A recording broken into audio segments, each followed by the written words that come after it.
What's up guys, and welcome back to my channel. And if you're new here, then welcome to our little corner of the internet. Recently I've gotten completely traumatized by the channel Casual Geographic. It's been one of my favorite channels to react to because I love animals and I love the videos. But just recently, I don't know why, I've just picked out videos that have been completely traumatizing. So I'm not expecting anything less from this one. This is called The Good, Bad and the Disrespectful Ways Animals Protect Themselves. Let's see what this video is about and hopefully not get traumatized again. The following video may disgust you. The following video may offend you. The following video was sponsored by NordVPN. Well, there you go.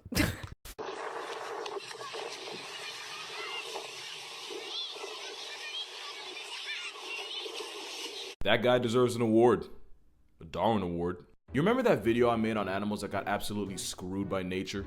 Well, if I would have known just how bad this guy has it, not that guy, him, I definitely would have RSVP'd a spot for it.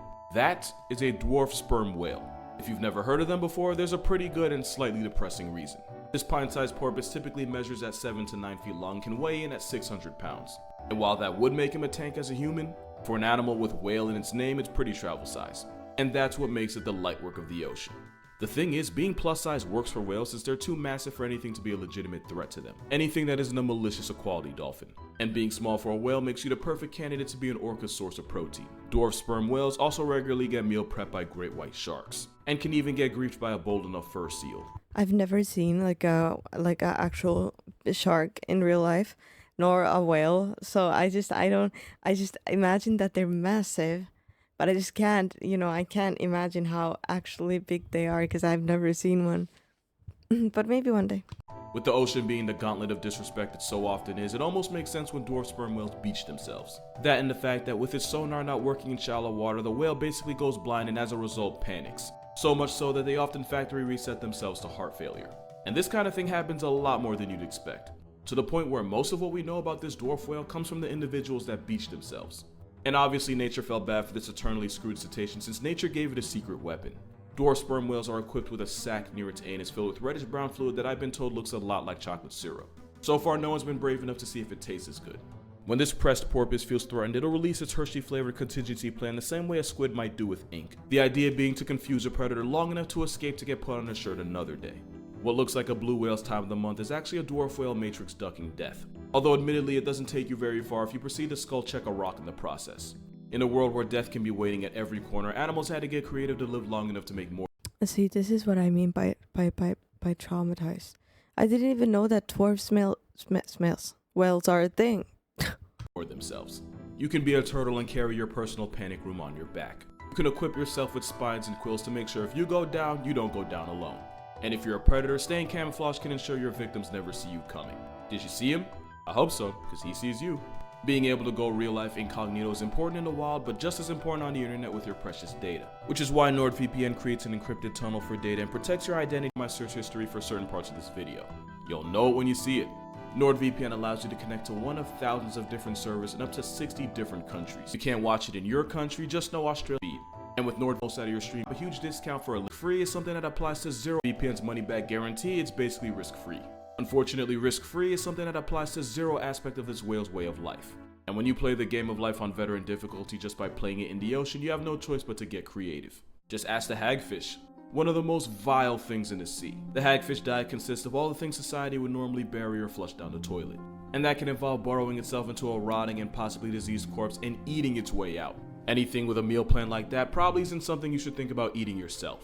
Unfortunately, most fish don't have a thought process. Which is why when stressed and pressed, the hagfish will produce a bucket's worth of slime as self-defense.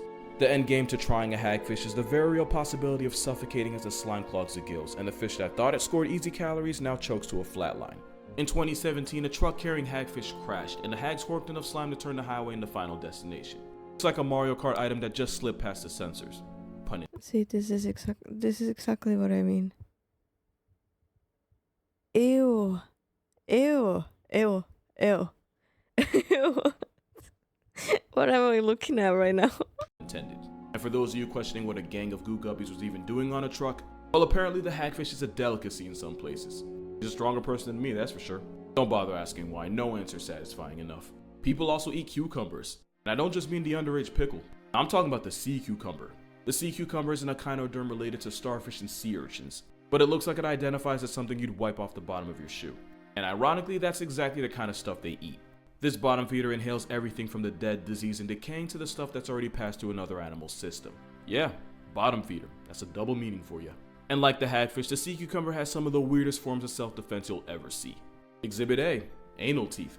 You didn't think you were going to hear those words when you woke up today, but honey, it's happening. Help. Exhibit A, anal teeth. You didn't think you were going to hear those words when you woke up today, but honey, it's happening. And it is exactly what it sounds like. And it's all because some species of fish like the pearlfish will use a sea cucumber as a protective bunker. And they do this by turning its south exit into a double-lane highway. And if a money-shooting slime snake or a butt-blasting baby whale didn't demonetize me, this definitely did it. So to keep squatters from breaking in through the back door, many sea cucumbers have anal teeth designed to keep prostate pokers away. And it's not the only defense they have. Most predators will ignore the sea cucumber as a dinner option thanks to the many forms of toxin they have. And when threatened, the sea cucumber will release some of the poison out its lower half as an appetizer.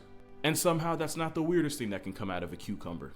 Because as a last resort in the face of certain death, the sea cucumber will respond by ejecting its internal organs fresh out of its anus in a display that's guaranteed to traumatize any predator that messed around and as a result found out. And like its cousin the starfish, the sea cucumber has the ability to regenerate. But does it die if it does that, right? Why would you shoot your intestines out? Also, I hate that there was a human hand there. Like, the reason it's shooting its intestines out is because a human is bothering it. Around and as a result found out. And like its cousin the starfish, the sea cucumber has the ability to regenerate any organs it negotiated in the heat of battle. And best believe they abuse it. You've never seen an animal weaponize its poop chute like a sea cucumber. Actually, you have. If you've seen the honey badger, you can find this felony ferret's face on the Mount Rushmore of disrespect. And one of the reasons is because it too has a secret weapon. Because when a honey badger wants to make a scene, it'll flip its anal pouch inside out. It's amazing how many times a body part can come up in one video. This Oreo weasel reversing its anus and the smell that comes with it is about as bad as you'd expect. Not only is it suffocating enough to ward off predators, it's also believed to temporarily paralyze attacking bees long enough for this black air force to make off with our honey and larvae. So when I call this a steroid skunk, I'm not very far off. A lot of things can come from an encounter with a honey badger, but a Febreze of liquid booty to the nose probably wasn't something you'd expect. Because a honey badger is just a four-legged assault on all five senses. Same way a vulture's a violation to the nasal order. Vultures get clout off eating all the things nobody else in nature wants to deal with. You know, I'm sensing a theme here. Vulture stomach acid is so corrosive that these corpse pigeons can eat the most dangerous substances in the world and go back for seconds. Botulism, cholera, and anthrax would all turn any other scavenger into a skeleton, but vultures are able to handle it. For reference, botulism is a toxin that attacks the nerves and can lead to difficulty breathing, muscle paralysis, and permanent sleep mode. And it only takes the smallest amount to put you in a coffin. But the nervous system of the vulture is able to eat botulism like candy. Vultures actually make the world a better place by eating all the nastiness other animals would die trying. But it makes how they defend themselves even worse. If anything gets too close to a vulture's nest, it'll respond by vomiting half-digested sewer-smelling foulness I can't even imagine. Or maybe I just don't want to. Normally they do this only as a distraction. But Okay, so if I ever need to defend myself, flip your anal pouch outwards, vomit, and shoot your intestines out of the bottom half. Right, noted. If any of the violation marinating inside them gets in your face and eyes, it's not going to be a good time to be alive. And there's never a good time to be around this bird for the same reason. Now I can confidently say I've made it abundantly clear that I don't approve of anything this morally bankrupt graveyard goose stands for. If Happy Feet were Shawshank Redemption, these birds would have been the sisters. That might be a dated reference, but considering what I'm referencing, maybe it's a good thing if you don't get it. Something about their eyes steals the joy from my soul. Petrels are the freeze-dried vultures of the southern seas. Its diet of the dead, decaying, and downright disgusting is why sailors also nicknamed it the Stinker. And as you can probably guess, nesting petrels will defend themselves by projectile vomiting the contents of its stomach. And unlike vultures who do it as a distraction, petrels will actively aim their spray at the face and eye, since not only can it blind a potential predator, it's so acidic it can eat away at the waterproof coating of feathers. Doing that to a bird that has to swim for a living is like clipping the wings off a Cessna. I never knew these things exist. I don't know, I could have gone through life without this information, but I guess this is what we're It's a dick move of the highest order. And if you take a petrel stomach oils to the face, people several miles downwind will be able to smell how your day is going. And while the smell does wear off, the emotional scars of witnessing what this lizard does last way longer. The horned lizard is a fearsome, intimidating dinosaur that time left behind. Or at least it would be, if he wasn't only 4 inches long. And there's nothing wrong with that, it's perfectly average and I'm sure he has a great personality anyway. But personality doesn't save him from basically being a dinner roll to threats like wildcats, coyotes, and occasionally wolves. So when its life is in danger, the horned lizard does something so drastic that I'm gonna go ahead and put this right here to give you time to mentally prepare yourself. The lizard takes aim and shoots blood right out its eye. And while the coyote takes some I'm sorry, guys. I'm so sorry, guys. I'm so sorry that you have to watch this with me. I have nothing to say to defend in my defense. I told you guys recently these videos have been completely traumatizing. time to reevaluate his life choices and whether or not he should get tested, the bloody lizard slips away to become someone else's life lesson. Not only does squirting its own Kool-Aid confuse I can't do blood. mammalian predators, it also tastes bad enough to make them decide it's not worth the calories. But as for why it has to be out of their eyes, I do not know. Why not? But honestly, if a pupil period's how you want to live your life, who am I to judge? And even though you'd expect this bloodlusting lizard to be an Australian citizen, it's actually found in the American Southwest. For your daily dose of Australian nonsense, Guys, tell me when it's over. look no further than the stropherous gecko. Similar to the horned lizard, this tiny gecko would normally be free calories for any predatory bird that happens to snatch it up. But of course, this gecko has a comeback. Despite what I'm about to tell you, I can assure you that wasn't a pun. Instead of blood, the gecko releases a foul-smelling, bitter-tasting fluid from its tail. And like with the lizard's blood, the gecko's money shot is rank enough to convince most birds not to eat it. Alternatively, mixing the fluid with ammonia produces a highly flammable substance, and my condolences to the family of whoever had to find that out. These geckos are so confident in their secret weapon that they'll often bask in the sun in shrubberies in broad daylight in clear view of predators. Most geckos avoid conflict by being nocturnal, so this one exposing itself while also having no venom or spines means you're looking at a cocky lizard, especially since even though it is foul tasting, the fluid by itself is technically harmless, which you can't say about the tomato frog. In the wild, this frog is only found in one Harmless but highly flammable? Was that what he said? So if you're stuck in an island, you should find one of them lizards, make them spit into like a piece of wood, and then you can make fire. place, and that's on the island of Madagascar. Unfortunately, that means it also shares an area code with over 80 different species of snakes, most of which have no problem putting a frog named after a fruit on a grocery list. But of course, this bite-sized frog ain't the easy lick it looks like. When a hungry snake on the hunt starts looking at this frog the wrong way, it'll puff itself up and inflate to make itself look as intimidating as possible. If that and the fact that this frog shares a color scheme with a red flag doesn't work, it moves on to plan B.